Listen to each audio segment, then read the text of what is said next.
It's all Hello, right. everybody, and welcome again to the second attempt at recording this because your boy here forgot to hit record the first time around. Yeah, imagine getting through half hour of a well done interview where the person is just pouring their heart out and then having to explain to them that you forgot to hit the record button.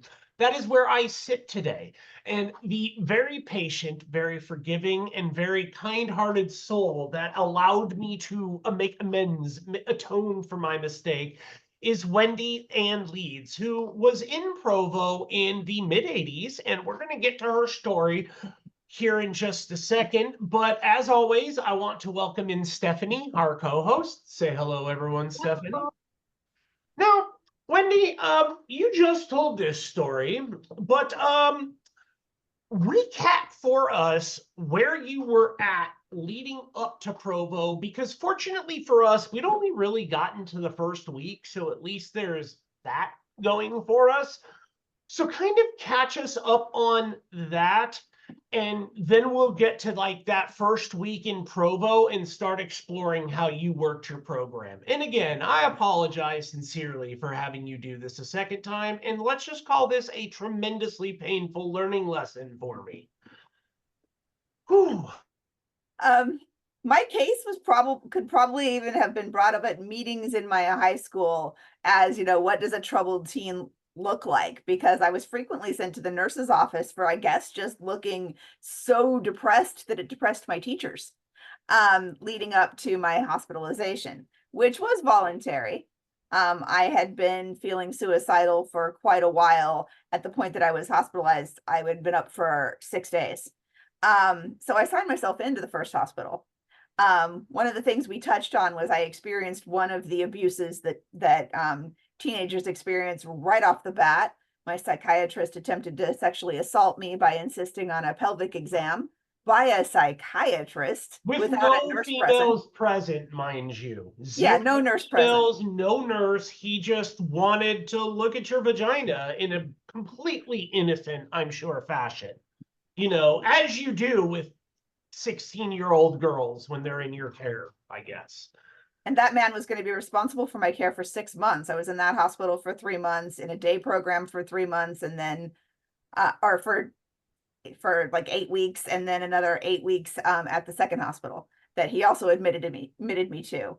My first experience with getting gooned was after an argument about not wanting to go back to the day program because there wasn't any education. And that was the second piece that I experienced right off the bat, was that once you are in the troubled teen industry, your education stops. They got my school books from my high school and just said, here, read your books and do the chapter quizzes at the end. And that was then education. Teachers couldn't help me with anything because they didn't know anything. You were too far above them or some such. I ran into the exact same problem. So after about 8 weeks of that day program, I'm like, I've had it. I need education. This is not going to get me through high school, through I'm not going to go to college with this kind of education. Like, you need to get me back to regular high school. My mom and I had a big fight. I think that was the point at which Kane and I realized that our moms were just the same person in different bodies. She had that tendency to bring up everything you'd ever done wrong ever until you felt about this big. And they would remember stuff that you didn't even know they remembered. They would bring up stuff you didn't even know they saw. You'd be like, you were watching that? Oh, I'm always watching. Like, clearly. And that was 8 years ago. You still care? Yeah. I was 8.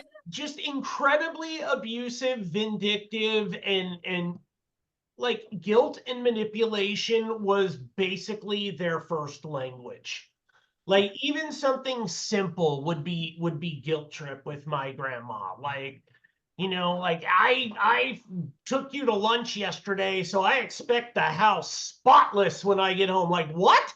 Why can't you just ask me to clean the house? Why is your obligation of feeding me somehow like I just never understood it, but I am sure you experienced it at all different levels. And one other thing I want to say very quickly is, because I kind of want to touch on this. You brought this up, and I think it's so incredibly important because not everyone falls into this category, but I don't think people understand what we're saying when we say your education just flatlines. Like, if you're at a certain level when you're in these institutions, it literally can be the person that's supposed to be teaching you basically learning alongside you because they don't know what they're doing. Like I Those out hospital math. teachers didn't even try that. They Yeah, weren't see, some of trying to them don't learn. They even were try. babysitting. They were Yeah, babysitting. I outmathed Provo when I was in there, and all the credit to my math professor because he was one of those that actually tried in Provo, but that's a different story for a different day. But when I was released and sent to New Haven in San Diego, which is an absolutely atrocious facility, or Linden Center, which was in Beverly Hills, the people there just handed me books. They found a book that was like calculus or zoology or something, just handed it to it and said, read it and just do the questions at the end of the book. I could have written down anything and they wouldn't have known any better. It's just, it really does harm your education. It comes to a dead standstill, and you honestly feel like the blind leading the blind. And if you're a kid with ambitions, even if you are a troubled kid, there's nothing more frustrating than realizing that your future may be in jeopardy because the qualified people these institutions hired are not, in fact, qualified. So I just kind of wanted to touch on that because it was something I can deeply relate to. But it's really weird too, because relating to me, when I got to Provo, and maybe we'll get there with you, maybe it was the same for you, but that was actually the one thing that saved my education because there were some people in Provo who truly knew what they were doing. And had it not been for them, I don't know that switch would have flipped because I hated school.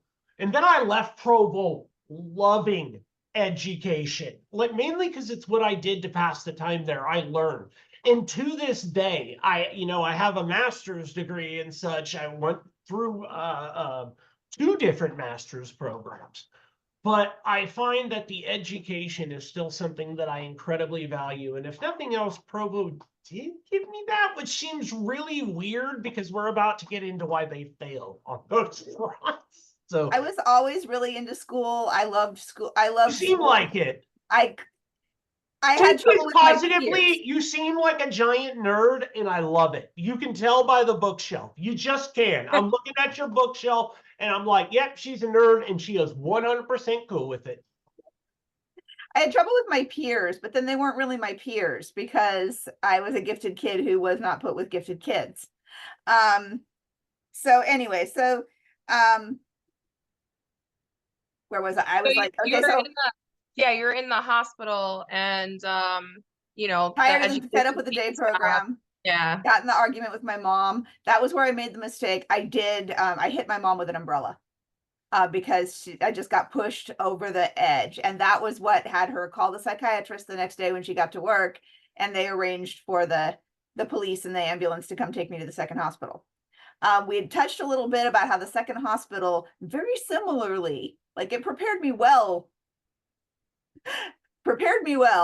for what I'd be experiencing in Provo because they had decided to bring in a dozen teenagers and just have kids without having any experience of what running an adolescent psychiatric ward would look like. And I had talked a bit about quiet time, and anybody who's been in a hospital as a young person knows what quiet time is. That's the afternoon shift change. You have to go in your room and amuse yourself. We often did that by throwing chairs. Jelly chairs. Yeah, the first hospital had these jelly chairs, and the windows were not glass; they were plexiglass. So you could throw the jelly chairs, and they would just bounce off of everything. So I was instructing my roommate in the second hospital about like, hey, we can throw anything we want at these windows; it's not going to break. Whatever. And then we told on ourselves, and they decided to isolate us and then make us petition to be allowed back in the community. And that was where it was the setup for all of the mind games that troubled teen industries, especially in the 80s and 90s, ran, with the kids being given far too much responsibility over watching other kids and being part of other kids' treatment. So what happened is the group decided that my roommate could come back in, but I was not remorseful, and so they rejected my petition. It was ridiculous. The way that Provo came into it is I did not want to go back home to that woman. I never wanted to live with her again. I wanted to be emancipated, and I said that if they put me in a residential facility, I would leave. And California does not allow for locked programs that are designed to last more than 6 months. And they wanted me locked away for more than 6 months. That terrified me too. So then they're like, okay, well, we're going to send you to Provo. They give me the glossy brochure. I do wish I had it to hold up, but I don't. I believe it's still in a box. I can envision the box that it would be in if it's there. So I could go look. I could go look at some point. Maybe I'll send pictures in the email. Anyways, give me the glossy brochure and tell me this is where I'm going. My friends try to break me out, the same friends I would have stayed with if I'd gotten emancipated. And by tried to break me out, like it wouldn't have been breaking. For some reason, they let these young adults visit this teenage girl outside in an area with a low fence. So like it wouldn't have been anything to leave. And my friends were really angry because after not accepting my petition back into the community, they decided to provoke me further by telling me they were taking my boyfriend's letters because reading them was a thing I was doing instead of participating in their program they wouldn't let me back into. And I ended up in restraints that I got half out of. So my hands were purple from here down, just purple. Like nobody was checking on me. Nobody knew what was going on with my hands. And my friends were livid. Nobody else seemed that concerned though. Like my mom doesn't remember at all, but then she's got dementia, so a lot she doesn't remember. And nobody at the staff wasn't concerned that my hands were purple. Like it actually felt like they thought that was, something that I should. And again, this is a deep problem in the troubleshooting industry, is this belief that kids are getting what they deserve. And I was a difficult patient, so therefore that was what I deserved. I got to Provo. I was never difficult at Provo. I already knew just by my first couple of days. Pardon the phrase, but you knew back then that if you fucked around, you were gonna find out. Oh, I'd already found out. Yeah. Yeah, and it was just not worth it for you. Yep. So I described how, again, like that second hospital I was in, Provo had only had girls. It was only their second, maybe the beginning of their third year ever having girls at their facility. They didn't know how to care for adolescent women, and that'll come up later in my story, and that part gets horrific. They didn't know how to care for adolescent women. They didn't know how to keep, even how to keep the genders apart and in a safe way. And it was bizarre what was going on. But so I walk into their beautiful lobby that's in their glossy brochure, very tastefully decorated in a very, very 80s way. The front door locks behind me, of course. So like, but then I'd been in the hospital. I was aware. The first hospital actually, or both hospitals, let us go outside all the time. So I'd been through the locking doors to get outside. I had been familiar with magnetic locks already. So the door locks behind me. The door to the hallway locks behind me. Unit 1 is where the girls were. So I imagine this was originally a second boys investment. Like maybe it was the new boys, but also boys investment. Because of the way that it was set up, right after that lobby area in the administrative offices, there was a back entrance to a whole bunch of those classic oubliettes that Cruel Intentions described so well. Paris Hilton described it a little bit in her documentary, This is Paris. They look just like that, these wood paneled, weirdly octagonal little oubliettes. And anybody who's not familiar with Labyrinth can go look that up. But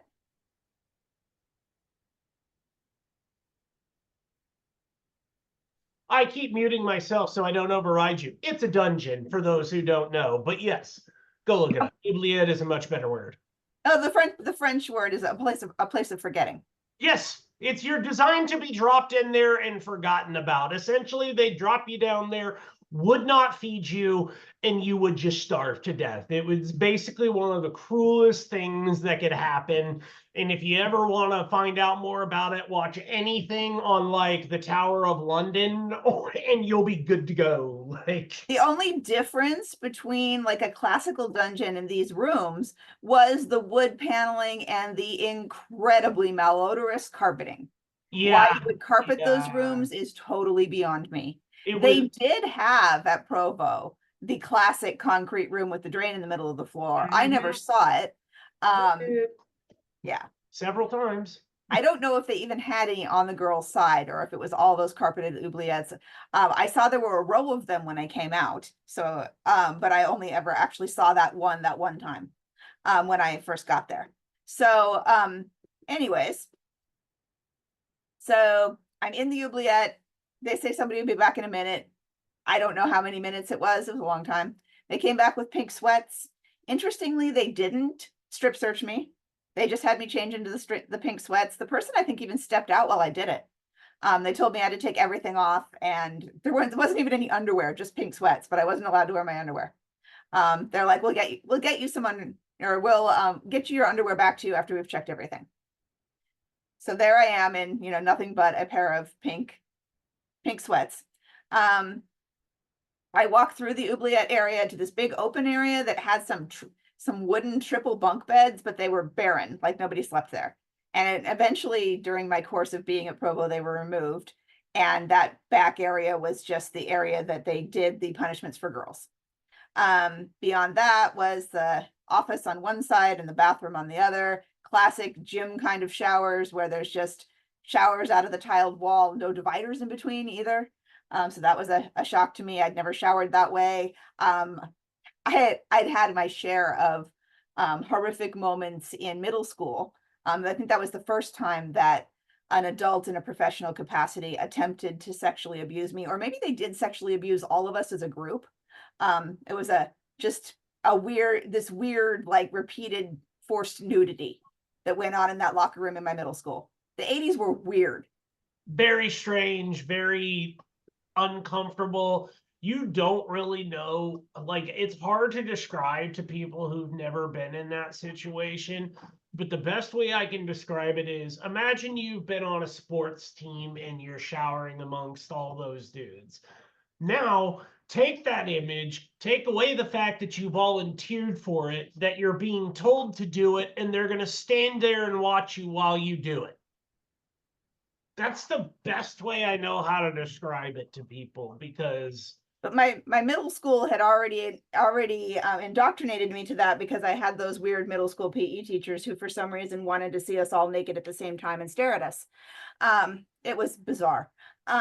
Anyways, so I get through, pass through all those areas and sit in my pink sweats on the famous unit 1 couch, which is where you inhabited your first week as a Provo girl, in the late 80s. And they had me take the MMPI, just on the couch, not in an office, with the support of a professional there to just be moral support. Usually you don't make a patient take that test by themselves. There's somebody in the room. They're not supposed to clarify the questions, but they can provide reassurance should the person become anxious answering the questions. But no, that was just my first week, because that stupid test is like 500 questions long, and they'd give it to me and then have me do it for a while, and then they take it back and then they give it back to me again. And it was just strange. And then that room, in addition to the couch, had 3 open bays with 4 bunk beds each, high windows with bars on them, which was really demoralizing. And weirdly enough, 2 arcade style video games where you could just push the button in the back and be able to play indefinitely without having to put quarters in. I never got video games. Yeah, right. Video games. Donkey Kong and Centipede. Nice. Video games. So you're in this room, like it's just one room for a week? I mean, I was there for a few months. Or no, I was there for a few weeks, very small number of weeks. But that was where you started out. Some girls never left that area. There were those 3 bays of 8 beds, so 24 girls, and some girls were there all the time. That was where you were sent if you were in enough trouble that you had either lost your privilege to be in your unit or lost your bed entirely in the upper unit. And also where everybody started out, which seems like a weird idea. Like, why would you put the new kids in with the kids who are being punished? It just makes for a terrible start. Things I observed in there, it wasn't that weak. It was when I took the SAT and ACT tests, I had to stay overnight because at that point I was already living all the way down the street. University Avenue is very long. And at the other end of University Avenue was the Holiday Inn that Provo had the contract with, and all of the hotel students lived there. So by the time I was taking my college boards, I was already living there. But in order to be picked up and taken to a local high school to take these college board tests, I had to spend the night in Unit 1. While I was there, I saw the little 12-year-old girl. It still bothers me whenever I see her on social media, just because I just remember. She was hell on wheels, this little 12-year-old girl, youngest girl there. 80 pounds if she was soaking wet. I observed her getting sat on by 6 minimum 300-pound men. Provo liked to hire the former football players from BYU and the local high schools to be their goons. And they also like to hire the family friends of any of these people, because Samoan and Tongan families are very tightly knit. So they're even their ooses would get hired, and then they'd bring in. I remember at one point, no bullshit, we had a 6'10", 468-pound former rugby player named Waru was one of the counselors there. 6'10", 436 pounds. That is a massive individual, and he loved him some dial nines. But please continue. Yeah, so they dialed 9 on this poor girl. And I'm conflating my visits to Unit 1. I think this was the one after I got my tonsils out, so I was actually there for a few days. So I got to observe. What I remember about this dial 9 is that they sent that girl to one of those oubliettes, purposefully over medicated her with Thorazine, probably gave her a 150-pound person dose when she was 80 pounds, and then laughed about how she was over medicated. And should we tell the psychiatrist? Nah, let's wait until his visit, which was 4 days later. So she spent a total of 6 days being able to do nothing but lay on the floor and drool. This 80-pound girl consistently being given injections of way too much Thorazine. And I don't know what else they did, because they used to come out of back there clapping each other on the back. And I don't think they were just laughing about the fact that she was over medicated. You're muted. The best way to describe it is like cops after they've beaten a minority, a homeless person, like they're super celebratory and think they've saved society from some great danger when they don't realize they're the danger. Like no, what I was alluding to is way worse than that. I'm relatively I'm saying it's along those lines. I'm relatively certain they were sexually assaulting this little girl, that they were pedophiles. Were abusive as hell in there. And see, I cannot speak to what women went through, which is why I felt it was so important to have Stephanie on the podcast, is because even as you stated at the very beginning of the show, there are going to be aspects of my treatment and our treatment on our side at the boys' campus that we can just never understand, never truly comprehend the pain and the humiliation that it put women through, nor will we ever truly grasp what it must have felt like to be in a room alone with a man saying, I'm going to look at your vagina whether you like it or not. Like, these are not things that men have to worry about. These are not processes that we have to go through. And when I was putting together this piece of healing, I really wanted to make sure that women were able to come to a safe space and say, hey man, this is what's going on with these people, and this is why we need to have this stopped. It's an all-encompassing abuse. And the toll it takes on women is, like you said, you can still remember this story, and vividly. I'm sure you can still see it in your head and smell it and hear it, and I'm still there. I'll have to watch this later to be aware of what I'm actually talking about, because I'm only part of me is actually here. but yeah, I'm relatively certain that at least one of those men was sexually assaulting this 12-year-old 80-pound girl, and the others thought it was funny. At the time, I couldn't conceive that was what was going on, but being who I am now, and as far as the medical abuse, that they definitely took us out to town to see some creepy gynecologist that I also have blocked out. I definitely did not need a visit to a gynecologist. I'd had one in that first hospital after the psychiatrist tried to assault me doing it himself. They did actually send me out to a women gynecologist in the neighborhood near that hospital. And so I already had that visit. And there was no reason why an institutionalized girl needed another visit in the next day, in what amounted to fewer than 18 months. Absolutely not necessary, but they did send me out to Provo, sent me out to town to some creepy male gynecologist I didn't get to pick. And I've entirely blocked that out. That's just historical knowledge I'm aware of. I don't have any memories of doing that.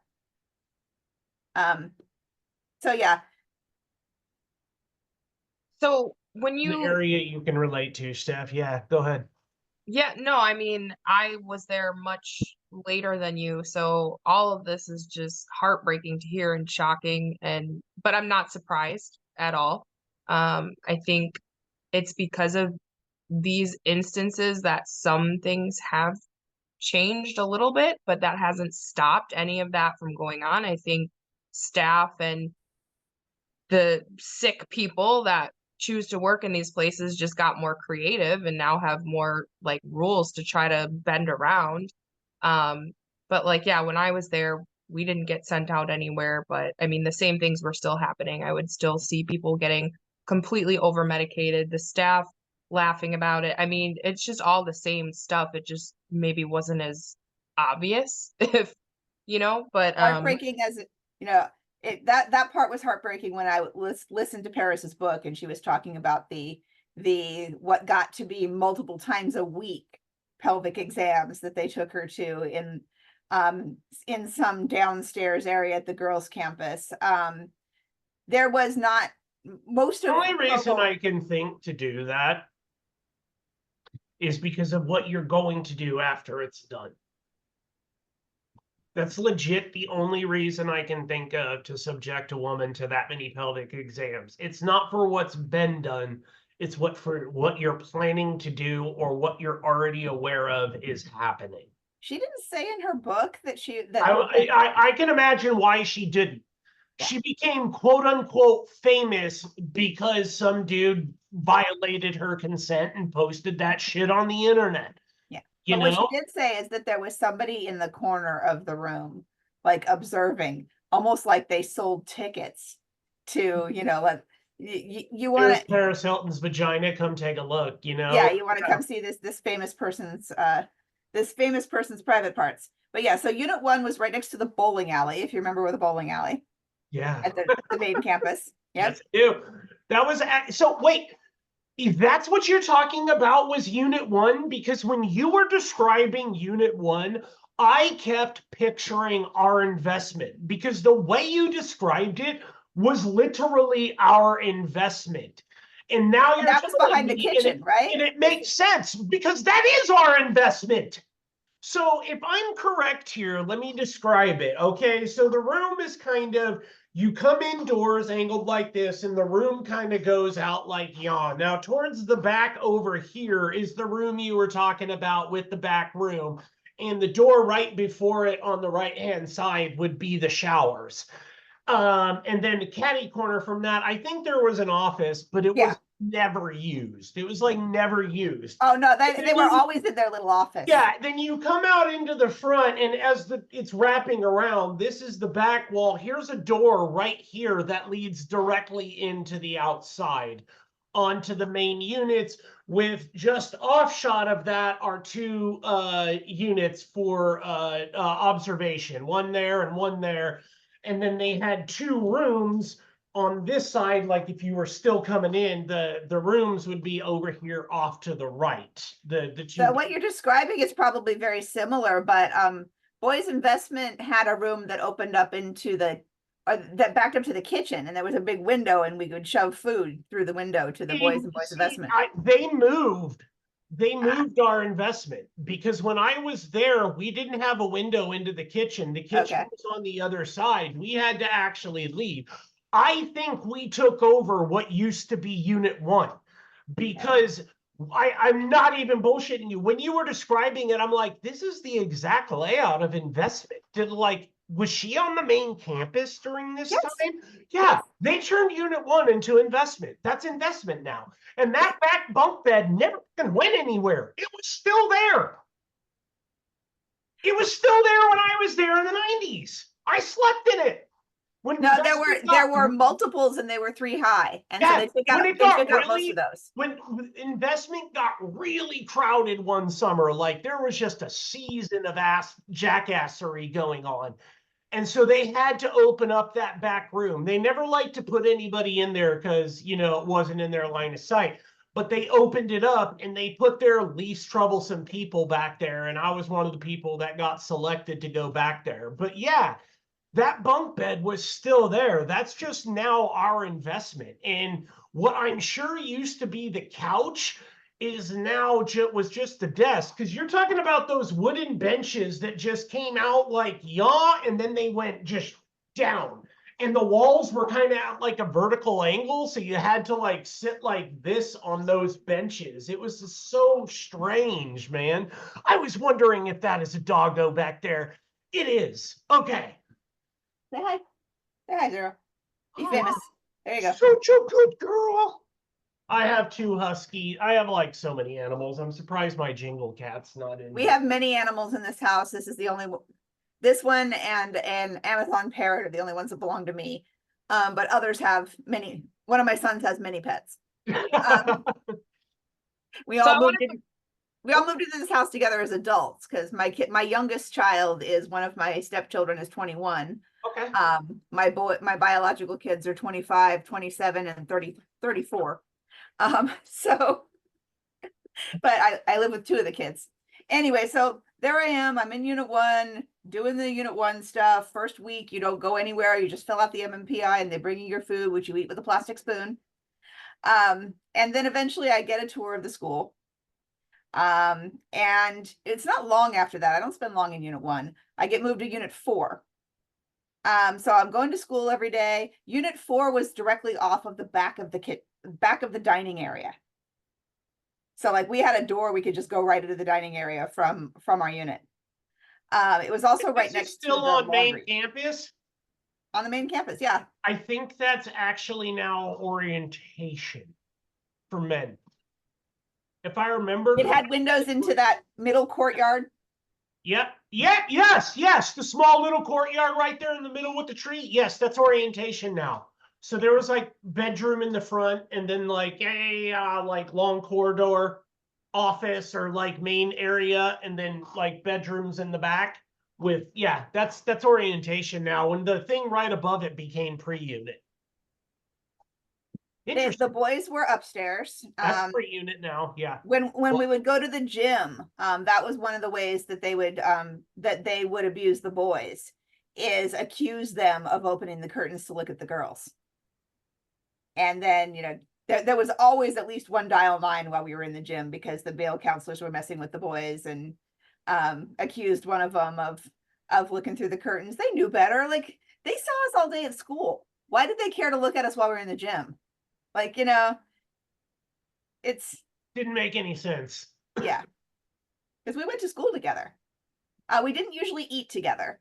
It was the girls ate with girls, but we went to school together. We were in class together all day. This is all so wild to me because like I'm picturing that main campus, like, and just because investment Unit 1 wasn't that far from the school. You just passed a bowling alley and went through the door and you were right there in the school. Like it was easy as hell. Same with orientation / Unit 4. They were just right there.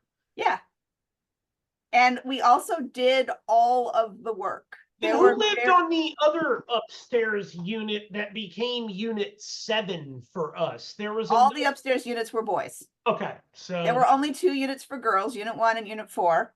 Okay. If you were a well-behaved girl who got her privileges, you would go and live at the hotel. Yeah, they had And then there hotel. were wings of the hotel for girls and boys. And again, the same situation, girls downstairs, boys upstairs.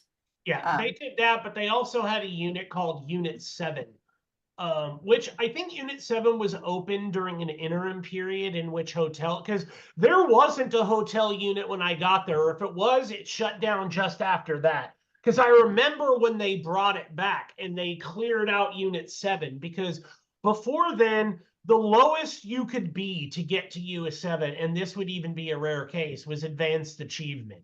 You typically had to be senior or advanced senior in order to go to Unit 7. But when they made hotel advanced achievement and up, they started moving people on achievement and advanced. Hell, I was first week achievement and they moved me into Unit 7. I didn't last very long, but they were trying to get rid of me. They never wanted me there. They moved me for space, but the people in Unit 7 never wanted me. So like they literally would set me up to fail. They would assign me two different things that could not be done at the same time to ensure I would fail at one of them, so that because if it was the same, you have a 3 class 2 rule. If you got 3 class 2s in like a certain amount of time, then you were off the unit. You had to do investment and then work your way back up. And I think you dropped a status or something. Like if you were advanced senior, you went down to senior or something. I don't know if that was correct during your time. I got 2 class 2s the entire time I was there. Once was for calling a counselor a jerk because he wouldn't let me go into Unit 1 to get some Tylenol for my backache on the way to lunch. I ended up spending a week with no school. I don't know what punishment looked like when you were there. I know it was changing while I was there. You were given options by the time I left. But when I first got there, the only punishment for any crime is just a number of them. They called them investment periods.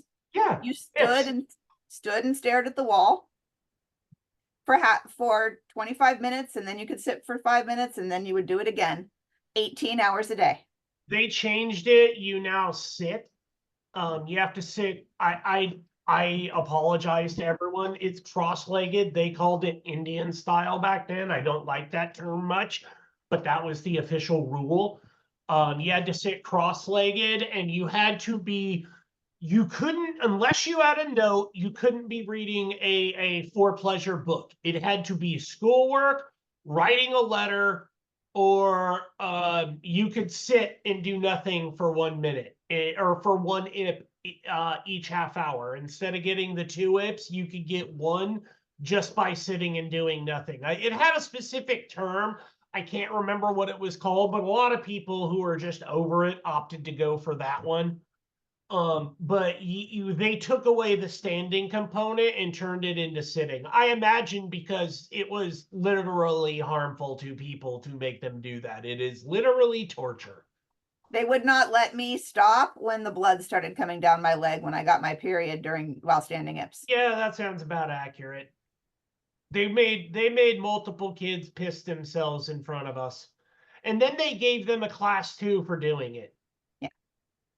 So Charter was buying out Provo while I was there. Post Charter, yeah. And they didn't own it when I got there, but they were buying it out. And one of the things that they required was that the punishments be therapeutic. So you started getting the option of writing essays about what you'd done. That's what it was. You could write an essay. Yeah. So the what you're describing with the sitting cross-legged, that was take a chair, because it was hardly ever a chair. We had those two, but that would be facing the wall. Yeah. When you were doing with your nose on it. Yeah, when you were doing IPs, you still got to sit, but it was facing, like, they'd had everybody sit in Unit 1 investment, right? But we'd have to sit feet on the floor on those benches and reading. Like, you couldn't sit with one leg up like this. Both feet had to be on the floor at all times. Oh, we would have considered that a picnic. No, you had to stand. Yeah, I know. I've heard of the standing IPs. If your legs got tired, you were allowed to squat, but you couldn't squat for more than a minute. How long were you there experiencing these punishments before Charter came in and started switching things I'm not around? sure. I didn't experience the punishments very often. Like I said, I got that one class 2 when I called him a jerk. And then I got another one while I was at the hotel because I needed to, it was my turn to go to counseling, and the counselors on the unit were just like, we're having fun chit-chatting with this one girl, and they kept ignoring the phone, so I picked it up. I knew it was my counselor calling for me to be sent across the parking lot to where, because they had built a building in the corner of the parking lot at the Holiday Inn that was ours. Like we sometimes ate there. We had our snack shop there where we could use our points to, or our money that we earned to buy snacks. And then there were offices for counselors to do counseling there. Because it was so much easier to bring the counselors there than to take people individually back to the campus for counseling. Sure. And they wanted to pretend that they actually were a treatment center, so they had to find some way to make the counseling effective. And asking all of the roommates to leave and have the counselor sit in somebody's bedroom was not real appropriate. Also, there weren't any doors. No. So anyways, I got a class 2 for answering the phone, and it was like the 4th time he'd called. And it was just ringing incessantly. Mhm. And I was supposed to have a phone call home during that time. So people home were waiting for me to call while I was with my counselor. And so yeah, I was unable to curb that impulse to answer the phone and let my counselor know what was going on. Like, hey, they won't let me go. So yeah, that was kind of a mess, but those were the only times I was punished there. So I don't know at what point, whether it was in, because I got there, it was 87. I don't know whether it was in 88 that turnover happened. No idea. How long were you there total? Almost a year. Almost like a 2 year. weeks shy of a year.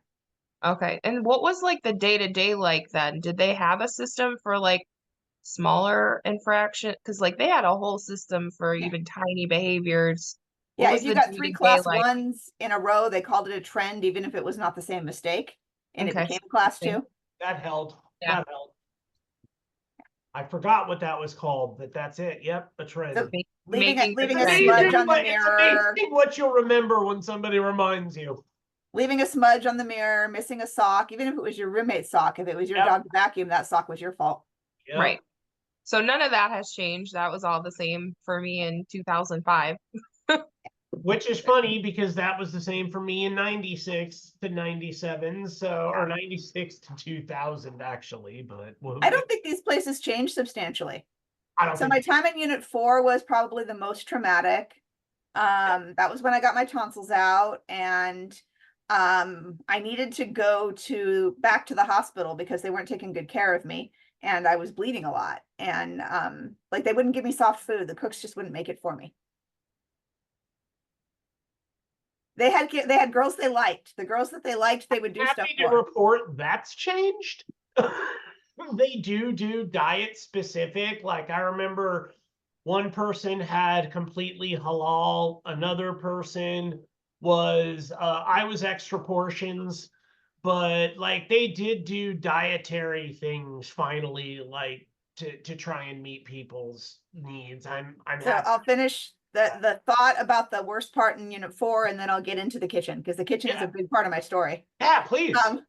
So when I went to go tell someone that I needed to go back to the hospital, that was when the scariest part for me happened. There was a girl in the office on her knees with Steve, and he told me if I told anybody, I would be next. And I found out at that point that's how girls got chosen to have the first shower, when there was still hot water.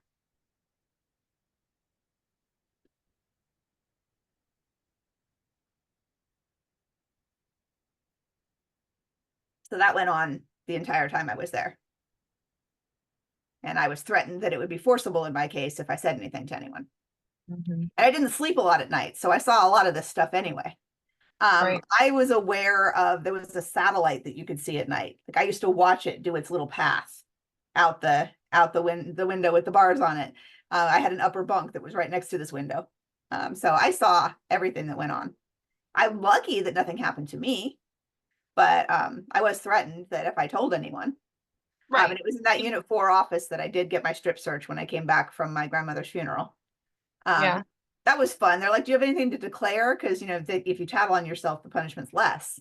than if they find out. Right. And I'd spent time with my friends and had sex with my boyfriend, and I'm like, no, nothing.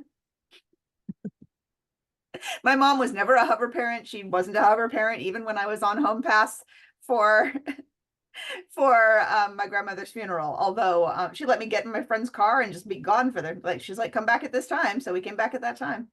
I think we drove 120 miles an hour at one point to make sure that I was back at that time. It was crazy. My one friend had a very fast car. So it sounds like you had backcountry in San Diego, all the way to the coast. it sounds like you kind of had a similar mentality that I did, as far as like, you see all this stuff going on, you're getting the threats, the intimidation. So you're kind of like, I'm gonna do what I need to do to avoid that. I'd and already it's experienced my hands being purple from that. Right. Like I knew how bad it could get. right. And so I that knew from being you in the did your hospital program. what booty juice was and how horrible that could feel. So Right. like I was not going to do anything that would give anybody any excuse to do anything to me. Right. So you made it all the way to a hotel. Like that was unheard of when I was there. There was only a handful of people I made that it did to a that. hotel in just under 3 months, which was unheard of. Wow. Before or after. So what was it like at the hotel? I really haven't heard anything about that or talked to anyone about that. Regular hotel rooms, but they took the door off of them and put 2 bunk beds in. Took the Okay. door to the hallway off of them and put 2 bunk beds in them. The door to the outside was alarmed. And then did you still go back to campus for school then? Oh yeah. Okay. Sometimes So we you made just kind of multiple trips slept in a there. day. Okay. And the girls had the cushy bus. The boys would always complain, especially in the winter, because the boys had a classic yellow school bus. And the girls had one of those short tour bus kind of buses with the Okay. cushy seats and heat. They just switched to like the Ford Econoline vans when I was there. Like everybody drove in vans. They didn't deal with buses or anything. Oh, they took us in those vans to outings sometimes. Yeah. They became the primary mode of transportation. But since I was a hotel girl, by the time I had off-campus privileges at all to go on outings anyway, mostly we went in our hotel bus. We went in that bus everywhere. So you would just be on campus all day, and then at nighttime go back to the hotel. Yeah. Okay. And so then you had your tonsils out, you said, and then you were having issues with the kitchen. Was that after that, or like tell us about the kitchen? You said you wanted to get to that. Oh, the kitchen's a big part of the story. Like, when I was there wasn't really staff as far as other than counselors. There was the lady who ran the laundry room, and there were the 2 women, the 2 cooks. Mary. Huh? Was her name Mary? Possibly. There was the 2 cooks and Maureen in the kitchen. Maureen was in charge of directing everything. She also did all the ordering of everything, not just not just the kitchen stuff. But she was always directing traffic and just making sure things were happening. She had 17 children, one of which was adopted, and 3 sets of twins in her births. Man, she looked like an egg on stilts. We used to make fun of her a lot. Her with envy. Having given birth to 16 Philip children. Rivers' wife is going to say, "Challenge accepted." There's going to But be, yeah, 17 children this woman had. Quite several of them worked there. A lot of kids who completed the program but couldn't go back home would end up in her household for a time. Sometimes they would still be in the program if they signed themselves to stay in after 18. Would still be if they hadn't finished high school and they had classes to finish. They would stay with her or other staff members, but frequently her family would host those kids that were allowed to live off campus and continue attending school. But back to the whole thing about no staff. Like there were those 4 people, and then like office people, of course, who did billing or whatever. But there was no custodian. There were no kitchen workers. There was those 2 cooks. We did everything. We scrubbed the pots and pans. We scrubbed the floors. We had our rotations through the kitchen where we were cook's assistants and doing all the dishwashing. And then the cooks it was really funny what would happen with the dishes, because the clean dishes and the dirty dishes would go through this same hole in the dish room. You're muted again. off to the left of the milk and soda Yeah. machine that was right there. Yeah. So the cooks would push the dirty pots and pans into the dish room for us to wash. And then we would push the racks of clean dishes back through also that we had, because and having the kids wash their own dishes sort of makes sense, except having kids operating that commercial dishwasher doesn't really make any sense. But we had to scrub the pots and pans. We also had to go in the back and help the cooks. So that was one of the fun things, is if you just needed a break, the cooks would ignore you if you disappeared into the walk-in and just hung out in the walk-in for a while. And they had trays and trays of ice cream scooped cookie dough. And so it was very common for us to steal one while we were doing a kitchen rotation. The kitchen duty wasn't too bad. It happened during the day. It fit into the schedule. Classroom cleaning, however, could go on till 2 a.m. and you'd still have to go to school the next day. Like, we literally did all the cleaning. They still had people, they'd hired kitchen staff. People would still go work with Mary in the laundry room. Mhm. Mary was kind of, she was older when I was there, but she's kind of always wore jeans and like flannels, had a very like, I don't mean to imply, she had more of like a butch face. And she loved to sing Prince. So she always had the radio going. Whenever you went to work with Mary, she was really cool. Yeah, everybody had a good time working with Mary. Nobody really cared that much about doing laundry duty. Was not bad. The classroom cleaning, though, like, that was brutal, because they still had kids do that, but it was nowhere near as bad. So I'm eager to hear this. When it was your turn to do classrooms, you just left at the end of the program day, after the community group and all of that, and you went and started cleaning the classrooms. And sometimes we wouldn't finish till midnight or 2 in the morning. They usually had multiple groups of people doing it. Like, someone would vacuum while the other person would like go and spray down all the desks. But I know they were still doing classroom cleaning, so the only difference I can see is that they were either A, less strict about everything, or B, maybe trimmed off 93% of the crap that you used to have to do. Because, like, we did the desks, we did the floors, we did the chalkboards, but what else would they make you clean when you were there? Like, do you remember? We just had to scrub everything, and there was usually 4 of us for all the classrooms, and you'd go with a teacher and you had to scrub everything, and it took forever. Every single night. Like, how many classrooms do not need to be that clean? No, and that class was like, they had classes going down that way, and down that middle hall right there too. A lot of classrooms. Yeah, they had a lot of classrooms. We had to get the blackboards were always squeaky clean, and I'm curious how many of the therapist's office were at that time classrooms as well, because they put therapists on that same wing, and they had the library in there. Can't forget about the library right there. So I spent a lot of time asked to clean as well. Spent a lot of time standing outside the library, because that's where you found out your grades, your rankings, and how much money you had. Yeah, it was all posted on the library wall. They moved it to, do you remember how the academic offices were like right there, kind of across from the library, the principal offices and such? They would post our grades right there. They were on those glass walls, and the glass wall of the library was yeah, right there too. Sometimes it was very, very, everybody would run over there and like, damn, I'm going to be on short term all week because I didn't make, was at least a 2.0, I think was what you had to get. That never even came close to affecting me. Well, and then there was another book at the end of the kitchen in the snack area. And then the hotel had the same snack area. And that book kept track of how much allowance you'd earn so that you could buy snacks in the evening. And then there was red line. If you had nothing, they had red line, and red line was whatever the cooks felt like bringing over. So sometimes it was apples, sometimes it was spice cake. There was never enough of it, though, for everybody on red line. So if you were low status and you lined up later, you weren't even going to get red line. So no evening snack for you.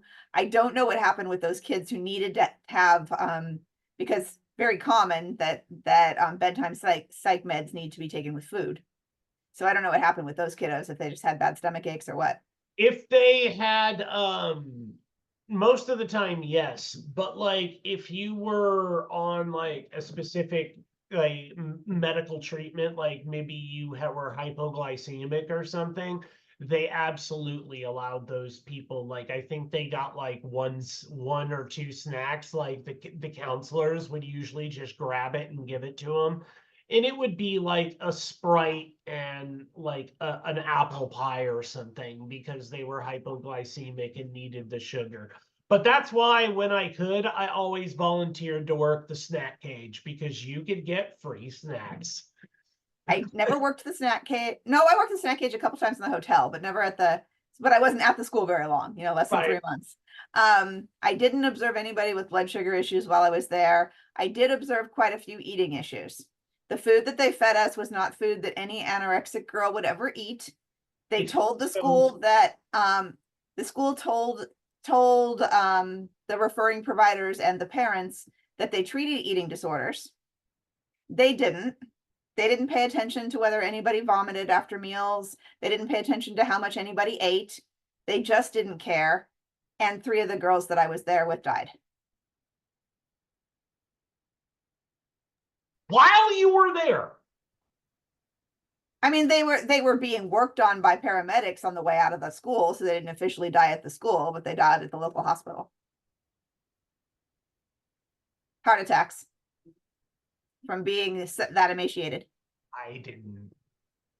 I don't know how to feel right now because hearing all this, it's like I'm thinking of my experience, which is now it's a totally different campus that I went to, totally different set of rules.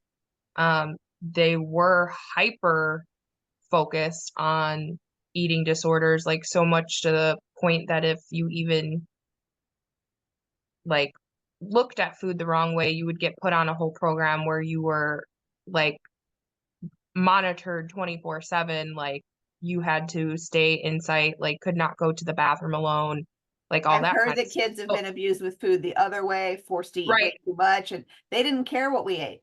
Right. The only thing they cared about is whether or not they thought it was appropriate to ask for seconds. Sometimes you could, sometimes you couldn't, but it was usually clear at the beginning of the meal whether seconds were going to be allowed. So nobody would ask and get in trouble for asking if they shouldn't have. But nobody paid attention to if we cleaned our plates or didn't. They didn't care if we shared food. Like nobody cared what. They absolutely started caring about the sharing thing, but some counselors had standing rules that you could, so long as both parties agreed. So it was just like the counselor would really know if both parties agreed. That was their rule to allow us to trade, but yeah, I mean, it wasn't very effective. People still got bullied for their stuff, but it helped for me during scone season because I always got an extra one and people would give me theirs. So I'd end up with like 5 or 6 scones. And oh my God, the scones. Look, man. I have not had a scone since. I would love a scone right now. They call them scones like in the real world, but they're flaky, weird pastries. They're not that wonderful. They're not. Soft, called, warm. What you have to look up is Mormon scone. No joke. That's exactly what they're called. They're called Mormon scones. If you look them up, you can come up with a recipe like that people have for basically what amounts to fried dough, and they include the recipe for the honey butter that they recommend going with it. I'm actually going to try it with my wife. We're going to give it a shot. I've got the recipe. Because I've been telling her, like, look, everybody in the world who's been to Provo, they probably have a million horror stories, but not one fucking person will say an evil word about those scones because they know the amount of vitriol that would come their way. Like the Provo crowd would instantly turn on them and be like, "You dare!" That was one of the silver linings. Nobody.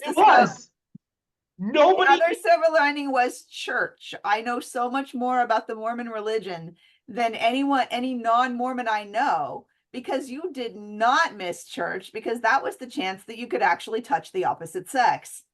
Not that you were supposed to, but you were allowed to sit next to boys, so you could absolutely get away with holding their hands or whatever. Yeah, and especially during prayer.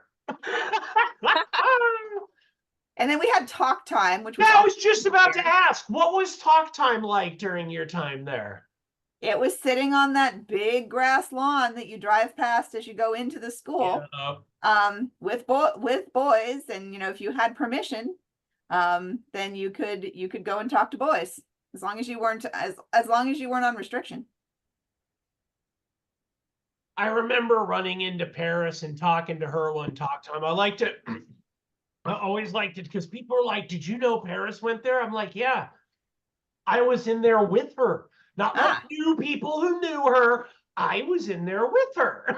In fact, at that same time was myself, Paris, Sasha Bareilles, and Cameron Douglas were all in there at that time. what All about Katie Katie who? McNamara? I think she might have been, but her name didn't. I remember Sasha because Sasha was in my outdoor therapy group, and that chick was just absolutely full of herself then. And I don't know if she still is, but she tried her hardest to get me punished every single time we went out. And one time she succeeded in getting me a class 2. I remember I just went off on her. I'm like, I don't know why you think you're so much more important than all of us. Like, you might be an actress, but guess what? You're getting in here too, okay? Like, you can't act your way out of that. So And not the same Sasha that I was in the picture with at prom. what's that? Not the same Sasha then that I was in the picture with at prom. I don't think so, probably. Okay. She was That Sasha's angry at me. She was in American Pie. I don't remember if you remember the scene where they give what's his name that hooks up with Stifler's mom. Stifler puts that crap in his drink that makes him have to like go home and he has to use the school bathroom, and he ends up taking a massive explosive dump in the girls. The girl that walks up and asks, "Do you know if Stifler is single, or do you know if he, whatever his name is single in the classroom?" That's Sasha Bareilles. I know she's now a poker player, but yeah, I was in there with her, Paris, and Cameron Douglas was also. We had English together. A lot of people don't realize he was in there as well. So he kind of went under the radar. Paris gets the attention, but he was in there too. I don't remember which one because I'm terrible with names, but there's a famous rocker that was in there with me. Because there were quite a few famous rockers Yeah, that were there in the 80s. I think you might be referring to one of the people from the Dead Kennedys, and they had a song, I believe, called "The Standing Ips." And that's where it came. Like, yeah, like people, nobody ever really got the name of it, but anybody who's been in Provo is like, I know what standing ips are. The kid that got transported with me, because the goons showed up at that second hospital, the 4 of them, and took me to Montgomery Airfield, this tiny little airport, and put me on the tiniest plane I'd ever seen in my life. And at that point, I'd only flown in an airplane once before, 8 years previous, when I was 8 years old. So I was terrified to be on that little Cessna. And the kid, the really, really heavily medicated, never opened his eyes the entire trip. I did talk to him at talk time a couple times after that. That kid, I believe, also became a famous rocker. I just am really having a hard time figuring out which one he was. Well, I definitely want to know if you ever do figure it out. But let's talk about you. Lots of fluffy hair over his eyes. You became an author, I believe.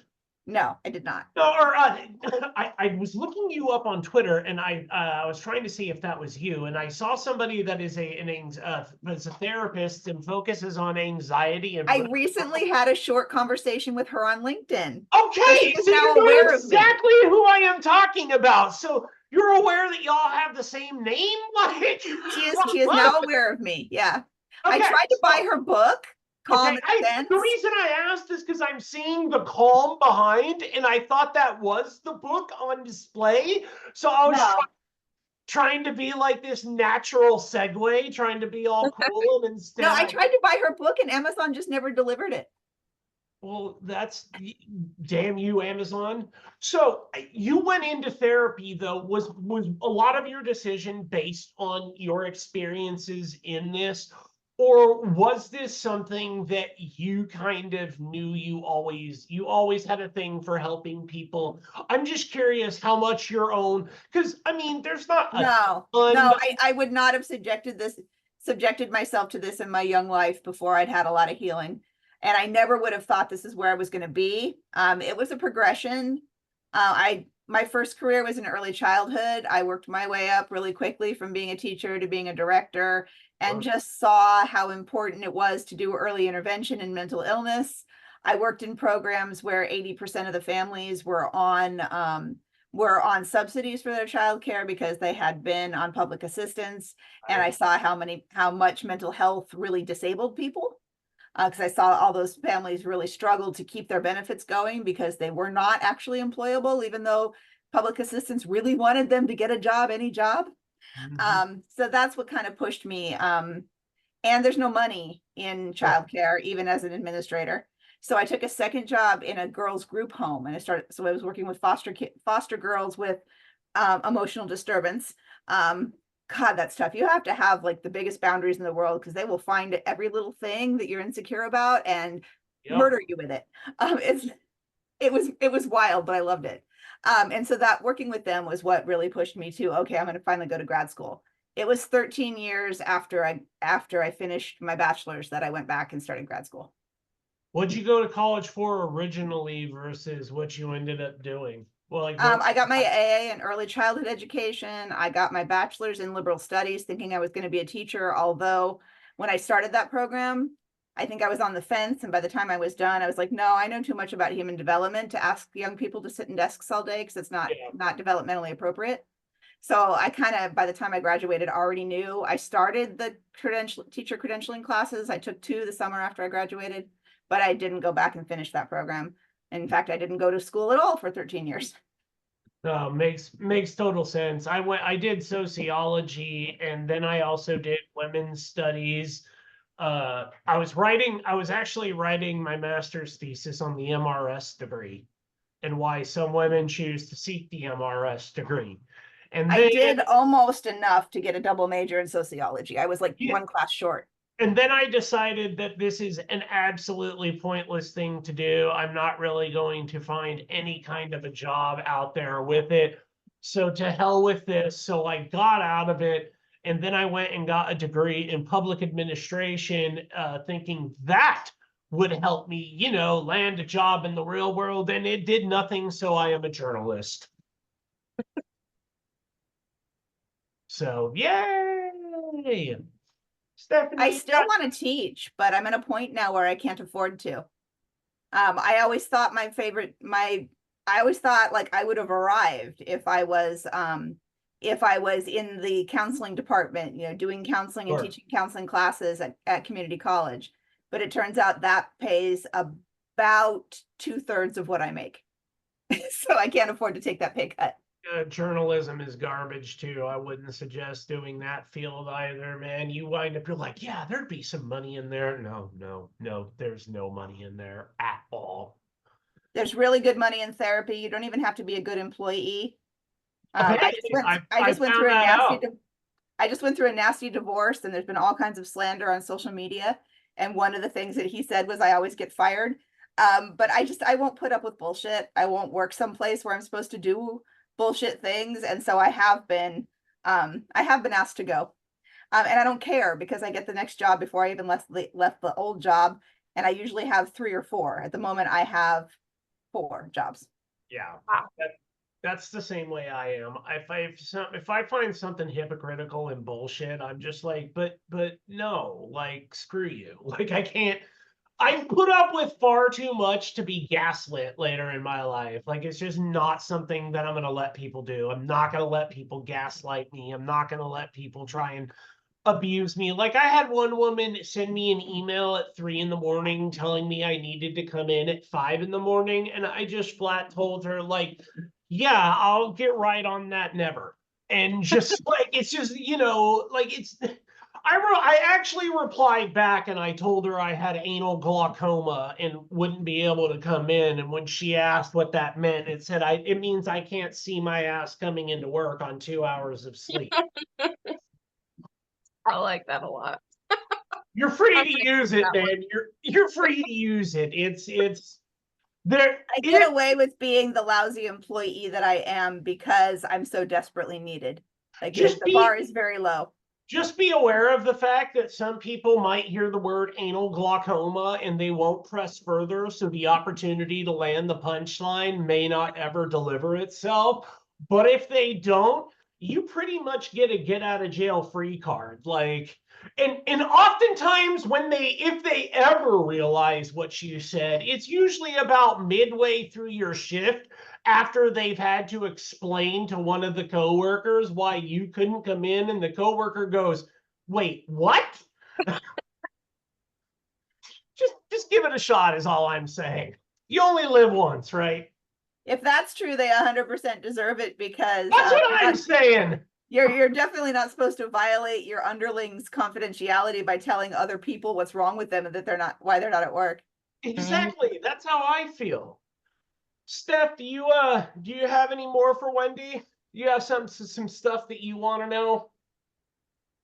Well, I feel like I've dominated.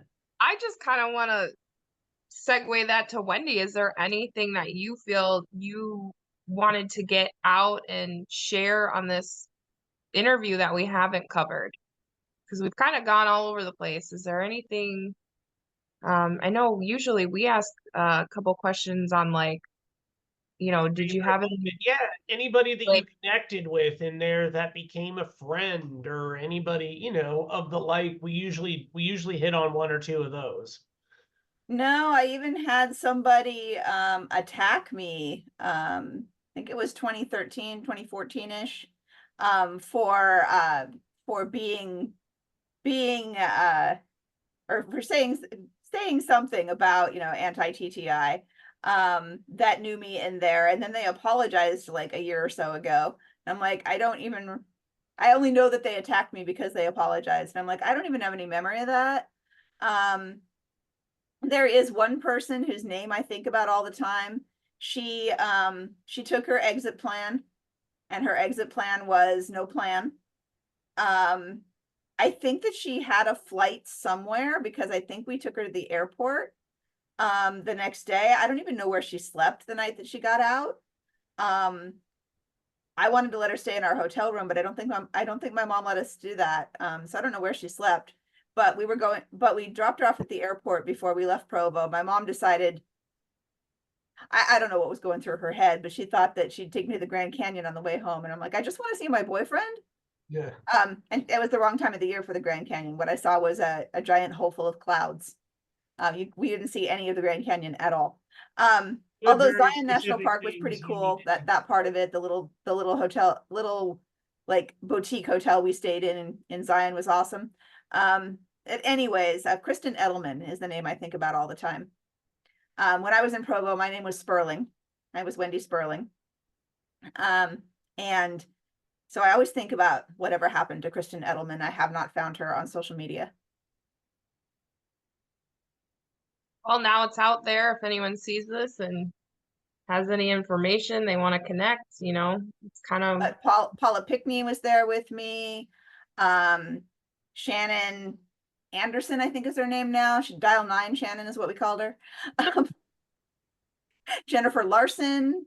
I believe that I'm Facebook friends with her. I forget what her name is now, but those are names that I remember. But people that I'm friends with that I actually like connect and talk to, no. When Katie McNamara pulled me in at prom for the picture with the Provo people that were there was nobody that I recognized. I mean, I knew who Katie was. Katie and I had spoken on several occasions, and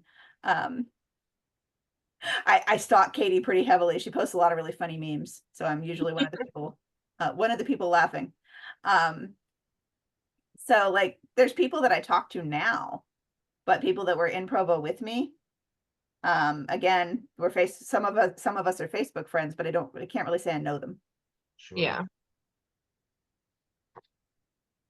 Well, how about on this note, do you have any positive memories or one thing that stood out to you that you'd either discovered about yourself or that you discovered you liked while you were in there? Because a lot of people forget that we were in here during our teen years. And these are our most formative years. So you might pick up a hobby or something that's still with you to this day, sheerly out of boredom because you never thought you'd have that much time on your hands. Did you happen to run into any one of those or discover anything about yourself that you'd like to share? Photography. I really enjoyed taking pictures. And I got to learn to develop them in black and white. So that was a lot of fun. That's awesome. They did not have that. They didn't have that when I was there, but I loved photography before I went there, and then after in high school, I at my high school having the dark room and stuff. But I'm shocked that they did that there with all the chemicals and No, they didn't the care about 80s, our safety. I mean, they had us the clean 80s classrooms were till 2 a in the wild morning, west. probably with toxic chemicals. So Yeah. I don't think that they cared about any of that stuff. The photography teacher was a pedophile. I didn't have any problems with him, but other people did. But I really did enjoy. I took lots and lots of pictures and really, I think, got into my discovering my eye for how I want to frame things.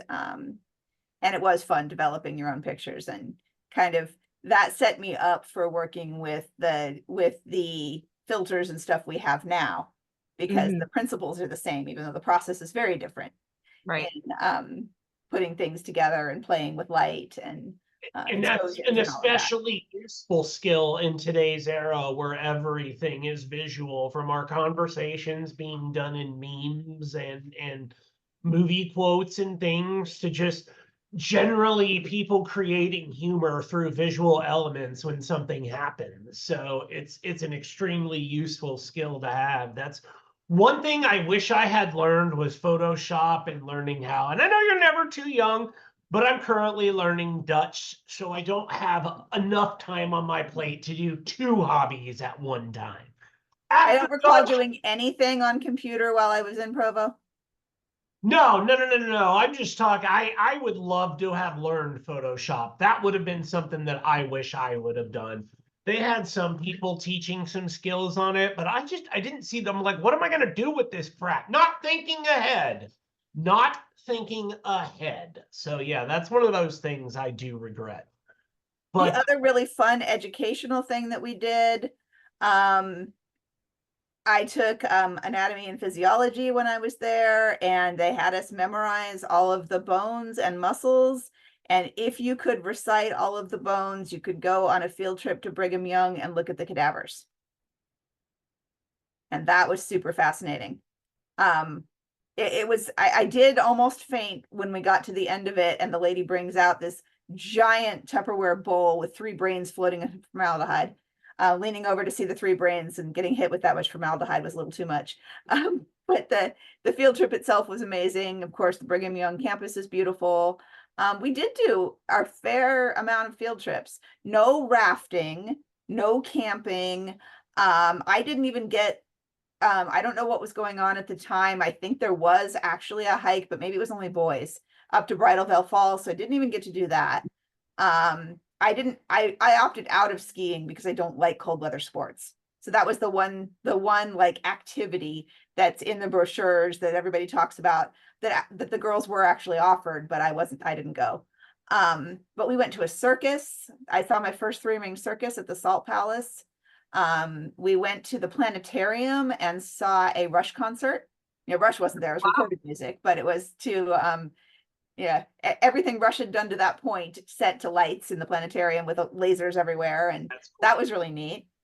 And then lots and lots of trips to the Training Table restaurant that served an amazing scone and also really good hamburgers and basic American food. Nice. So yeah. I don't think we had, like, I know we did some cool stuff, but like We went to a couple movies. Yeah, we did movies. We did movies a lot, and counselors brought movies quite a bit as well. Um, but like, Thursday was chip and dip night. So if you were the right level and you had enough money in your account to contribute, because of course they took our money for everything. You had enough money in your account to contribute and you were not in trouble, you could participate in chips and dip on Thursday and pizza on Friday. we did do pizza nights. We did do pizza nights. That was delicious, man. But I didn't go home with any of my earnings from the hotel. They gave us ours. I got a check when I left, actually. They gave it to me in cash. I wound up with somewhere in the neighborhood of like $327, I think, in cash, because when I got there, I was basically done with school. By this time, I was doing Calc 2, and there was nothing Provo could do for me. And the only reason I went back there is because I knew that I could either stay in systems until I was 18, or I could go back, take advantage of their year-round schooling, and then IUSD would stop paying for my stay in Provo. So I went back to Provo and finished my education. In the last 3 months I was there, I literally had no classes because I was done with them. So I just worked for 3 months and did like 2 classes, and then did graduation planning with the rest of the students for most of the time there. But that's how I ended up with so much money, is because I had 3 months with no classes, doing nothing but working 8 hours a day. That just Social made me Security think, said I made $3,000, but I never got a dime wow. because I I worked there would for be 9 months. heated. I would be heated. I was just thinking of a question because like we didn't ask, how did you actually end up getting out of Yeah. Provo? Because if it was only a year, you weren't 18 yet. So how did you end up leaving? I wasn't 18 and I wasn't done with high school. They gave me the option to, do you want us to fight with your insurance so you can stay? Because we really think that you should graduate here. And I'm like, heck no, I want to graduate at the real high school. Thank you. Oh, So I so got back. insurance didn't pay? Yeah, I got back with six weeks left in high school. But yeah, I had reached a point at which my insurance is like, she's not going to get any better. So send her home. So you went back home with your mom? Mhm. Mm. So how long did that last? Until she moved while I was gone. She did this twice. Once when I was in right before high school, the summer before I started high school. She sent me to summer camp and moved us, like while I was away. So while I was in Provo, she moved to a place that didn't have a bedroom for me. Part of the attic was converted into like a sleeping loft, but no bedroom. And then I got in a terrible car accident. I got a job delivering pizza and got in a really bad car accident. And so that held back my moving out. But I was mostly done recovering from that when our landlord's like, I want my house back. And she's like, I'm moving and I'm not taking you with me. So it lasted until that happened. And it wouldn't have lasted that long if it wasn't for the car accident. So where did you go after that? I got a little place on my own, several cities away.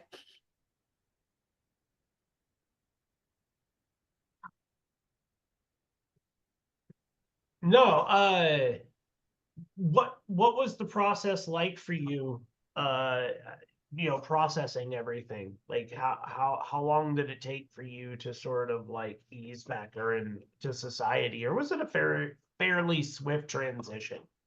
I mean, there wasn't time to ease back into things. I came back and Monday I went to school. Wild. I went to school and I had 2 PE classes because according to California, I didn't have enough PE. Utah apparently required less at the time. Yeah, Same almost. to me. They So made I had 2 PE classes and an art class and something else. I went for half a day and I went home after lunch. Got my driver's license so I could drive myself to the beach after lunch.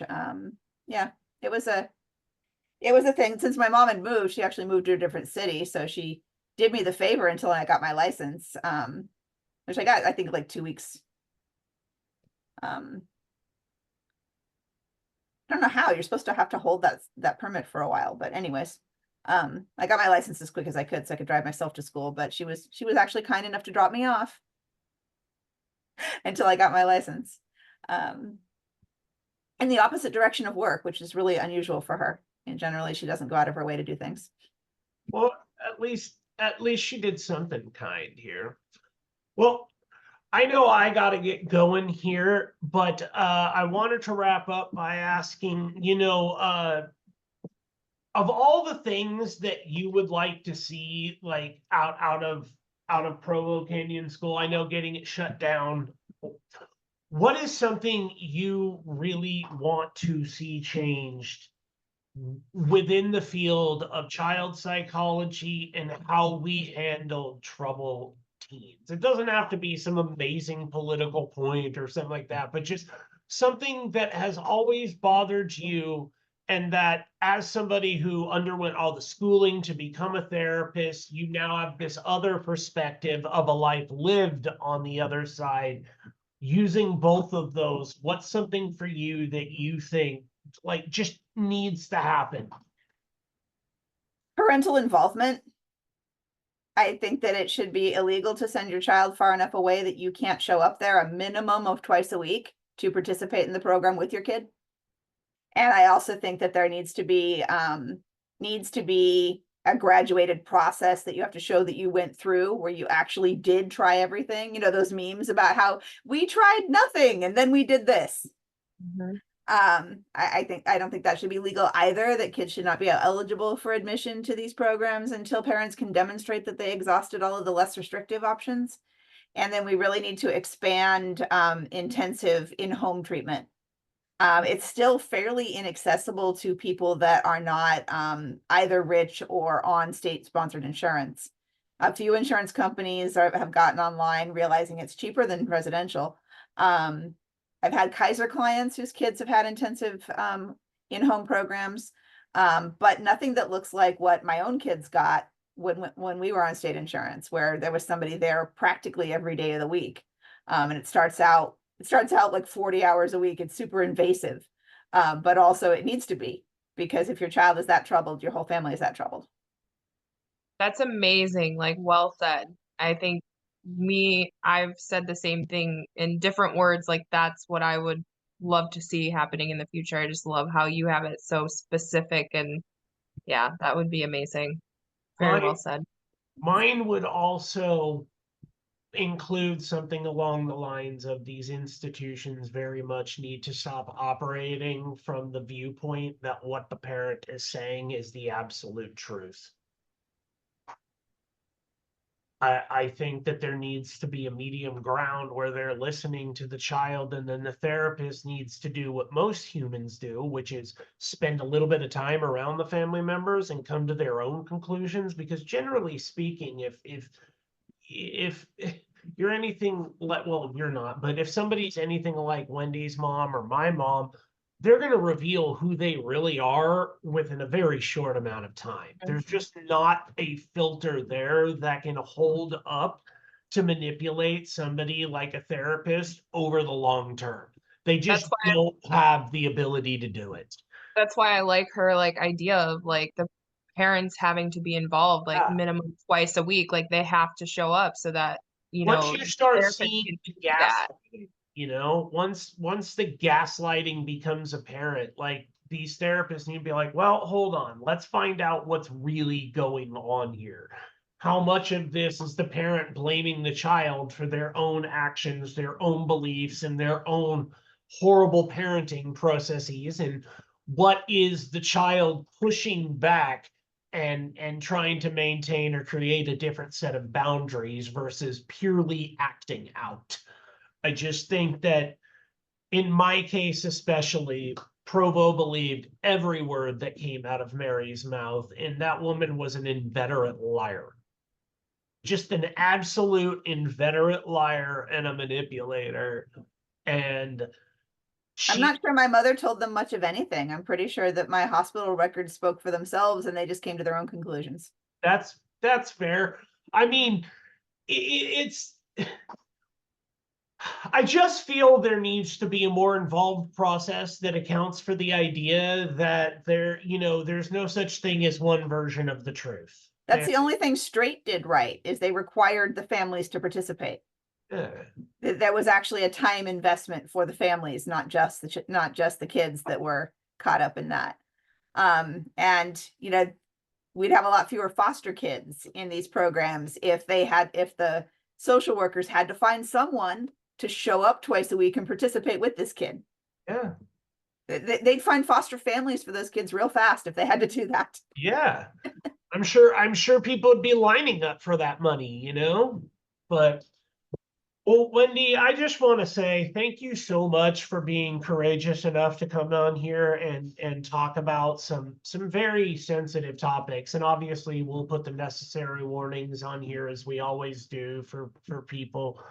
But I just want to say that these are stories that need to be heard, you know, like the warnings are on there so people can brace themselves, not because we want to censor the content in any way, shape, or form. Like nothing's going to be edited. You're going to hear it all as it happened. And that's just, it's important to us. These are real experiences, these are real lives, and these are real decisions by real adults that affected real children. And it needs to be talked about in all of its unending glory, if you know that's your sort of thing. But is there anywhere, like you mentioned social media, do you do anything on social media that you want to draw anybody's attention to, or anything, or you know, any last words for people out there? I think about creating content. I know the other Wendy Leeds has done quite a bit of content. It looks like a lot of it happened during the pandemic, which makes a whole lot of sense. Yeah. And she's also got a lot of writings and lectures and books that people might find if they go looking for me. There's none of my content out there yet. I think about it, maybe. Do it. Don't think about it. Just Even do with it. photography, just create like a Pinterest board and just start showing some of your shots. And I just live in your passion, girl. Live in your passion. I made a Christmas card this year with some of my photographic art. See, that's Oh, that's really great. cool. See, I can't do that shit, and I would be interested in seeing that stuff. So definitely create it. So, Wendy, I just want to say thank you, Stephanie. Thank you, and thank Thank both of you you. ladies for living through my errant moment of stupidity that cost us a half hour. So We're that's still figuring it out, but yeah, we'll get we're totally figuring it out. But I promise this will be up this week, and Wendy, I will be sending it to you first, so that way, you know, you can share it with anyone you want, and then it'll go up in the group as well, and I'll spread it around. So you can look forward to seeing this. If you're watching this, you already are watching this, so my bad. So, ladies, thank you so much. It's been wonderful, and we will catch you next time here on Investment Club PCS.